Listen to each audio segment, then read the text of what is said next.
Let's make history.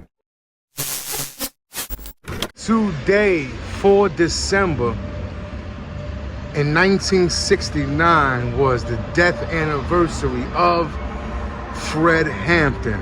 Let's talk about it. And so in 1948, you had the birth of Fred Hampton, who was born in Chicago and grew up in the suburbs outside of Chicago.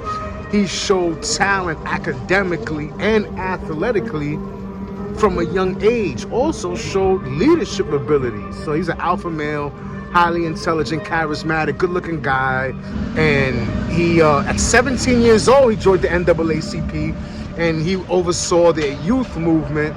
Now, the Black Panther Party was founded in the 60s at a time when civil rights activists had been able to put some W's on the board. They had a few wins, but the change that came about wasn't enough. It was the strongest. In the 1960s, racial progress in the U.S. was at a turning point. Activists won major civil rights victories, and the era of Jim Crow laws came to an end. But at the end of the decade, there were still deep social and economic gaps for Black people across the country. Black Americans continued to face high poverty, poor housing, and unemployment, and they still had little to no political representation. These disparities and an increase in brutal police violence led to uprisings across the country. Many young Black activists grew frustrated that the changes they'd hoped for hadn't come. The Black Panthers created in 67, and Fred Hampton joined a year later in 68 at 20 years old.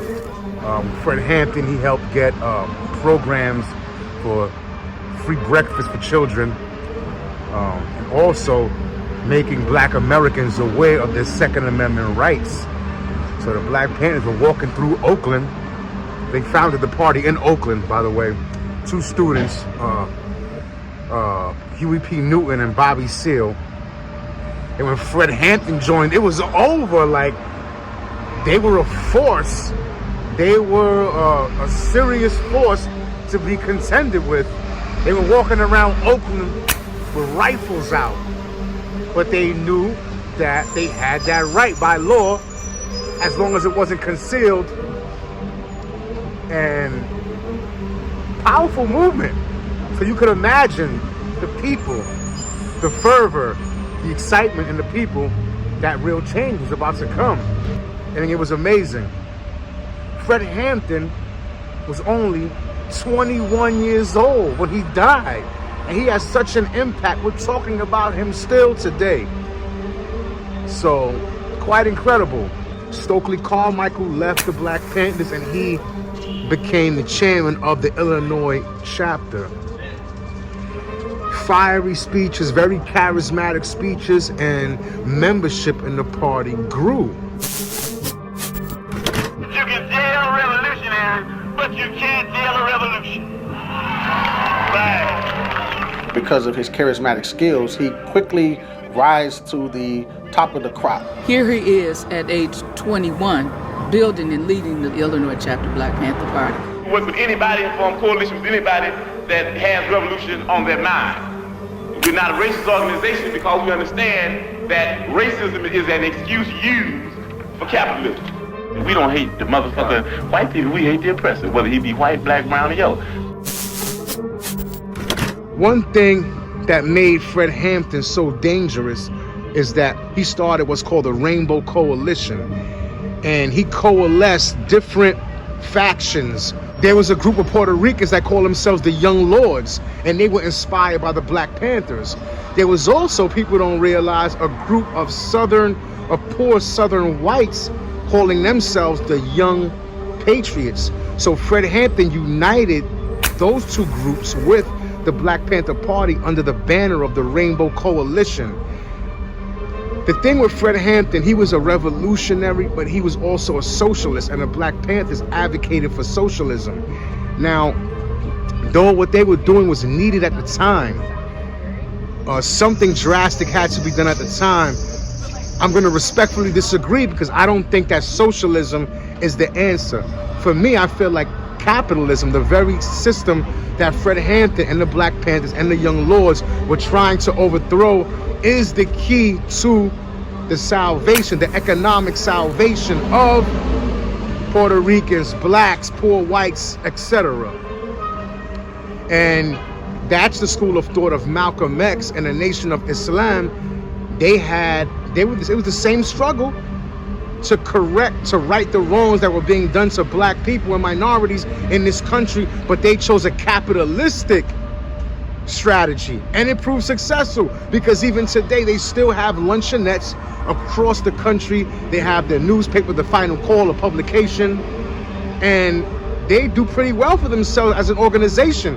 Even you look at Venezuela, that's part of the problem with immigration right now in the United States, is because Venezuela, which was doing well at one point, they embrace socialism, and they have a socialist economy now, and it's horrible over there. You're talking about bread lines and the whole 9 yards. So though I honor the Young Lords, I honor the Black Panthers and Fred Hampton, I'm going to respectfully disagree. But many things can be true at once, because you got to think what the United States was dealing with. They saw Fred Hampton as a threat, because you were dealing with the Bay of Pigs, which is in 1960, the Cuban Missile Crisis. So socialism, from a geopolitical standpoint, was considered a threat, a national security threat to the United States. And you can understand why the United States the government looked at Fred Hampton and the Black Panther Party, etc., as a credible and viable threat. So we have to acknowledge all sides of the equation. At the same time, you had a petty crook named William O'Neill driving a stolen car with a friend across state lines, and they recruited him to help them infiltrate the Panthers. It was in probably 1967. I was with a guy one night, a friend of mine, and we were drinking beer, and we decided to go joyride. And we jumped in a car and stole it.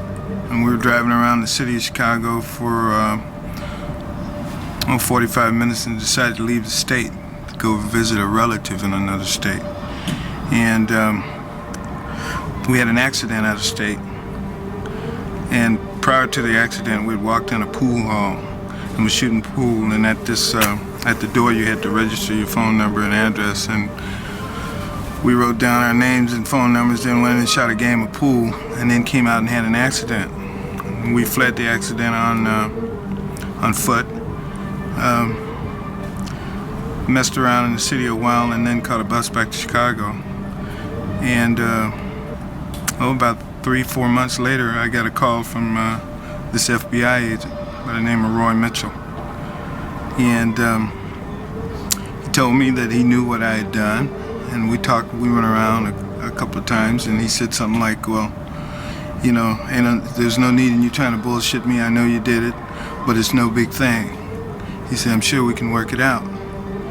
And I think a few months passed before I heard from him again. And one day I got a call, and he told me that it was payback time. He said that I want you to go and see if you can join the Black Panther Party, and if you can, give me a call. Can I just interrupt? We haven't Yeah. started that part about joining the Panther Party. But tell me again how old you were and that it was not that it was an FBI agent? I think I was about 18, 19 years old. I tried to deny it, but he had the evidence, and he said basically it was no problem, that we could work it out, that I wasn't any serious problems that he couldn't deal with.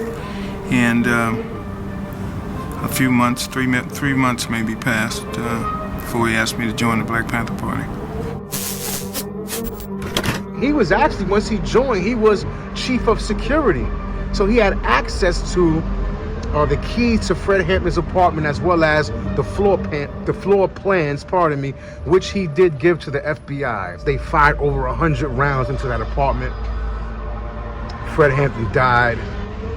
Fred Hampton was only 21 years old when he died, and he has such an impact. We're talking about him still today. So, quite incredible. It was said that he was drugged by William O'Neal. Don't know if that's verified or not, but it was said that he was drugged because he was laying there next to his pregnant girlfriend, who was also a party member, next to his pregnant girlfriend when Chicago police started the raid that killed Fred Hampton. And there was a lawsuit later on in the early 80s, and it proved that the police targeted him. Firing all those rounds into his apartment was not due to any aggression from the Black Panthers, but the police desire and the FBI's desire ultimately to kill Fred Hampton and squash the entire movement. Leave your thoughts in the comments. Don't forget to hit that like button.